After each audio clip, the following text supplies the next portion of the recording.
نحمده ونصلي على رسوله الكريم أما بعد فأعوذ بالله من الشيطان الرجيم بسم الله الرحمن الرحيم الحمدللہ تخت نمبر 10 جو ہے قاعدے اور ہجے روے اور اس میں جو قاعدے جہاں جہاں بھی جو ہے قاعدے ہیں اس کو جو ہے بتلایا گیا ہے۔ اب آگے جو ہے انشاءاللہ تختی نمبر 11 جزم سکون۔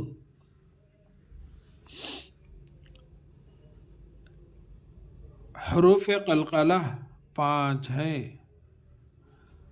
قاف طا با جیم دال، جن کا مجموعہ قطب جدن ہے۔ قطب جدن یعنی دال سے جیم سے دال کو ملانا، جدن ہے۔ جب ان پر جزم ہو تو ان کو پڑھتے وقت ان کے مخرج ٹکر کھا کر الگ ہو جاتے ہیں۔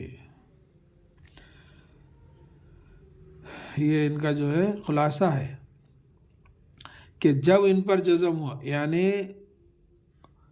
پورے 28-29 حروف جو ہے الف سے لے کے یا تک، اس میں سے جو ہے یہ 5 حروفوں پہ اگر جزم ہے خود کے اوپر، یعنی قاف طا با جیم دال، تو یہ 5 کے اوپر اگر جزم ہے تو ان کو پڑھتے وقت جب ان پر جزم ہو تو ان کو پڑھتے وقت ان کے مخرج ٹکر کھا کر الگ ہو جاتے ہیں۔ اب یہاں ایک اور بات واضح کر دی ہے، دیکھو آپ، ان کے علاوہ کسی جزم والے حرف میں قلقلہ نہ ہوگا، یعنی 29 حروف میں سے جو حروف ہیں ان میں سے جو ہے یہ 5 پہ ہی قلقلہ ہوتا، باقی کے حروف پہ اگر جزم ہو تو وہ جو ہے قلقلہ نہیں ہوتا اس میں۔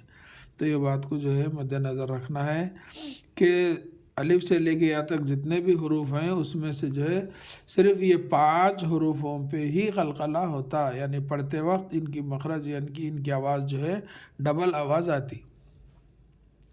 تو یہ بات یہ ایک نرالا ایک وہ ہے، اس کو جو ہے کوئی شرط نہیں، ایک ہی شرط ہے اس کی کہ ان کے اوپر جزم ہونا۔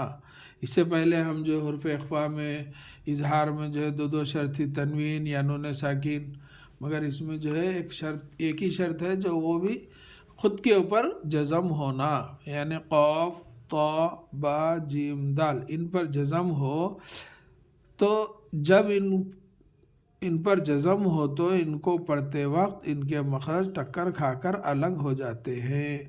پھر یہ بھی واضح کر دیے کہ باقی کے جتنے حروف ہیں یہ 5 کے علاوہ، ان کے علاوہ کسی جزم والے حرف میں قلقلہ نہ ہوگا۔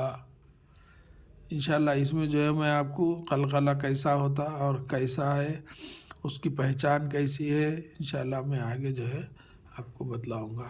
اللہ تعالیٰ سے دعا ہے کہ اللہ تعالیٰ ہم سب کو ایک اور نیک بننے کی توفیق دے، آمین یا رب العالمین۔ السلام علیکم ورحمۃ اللہ وبرکاتہ۔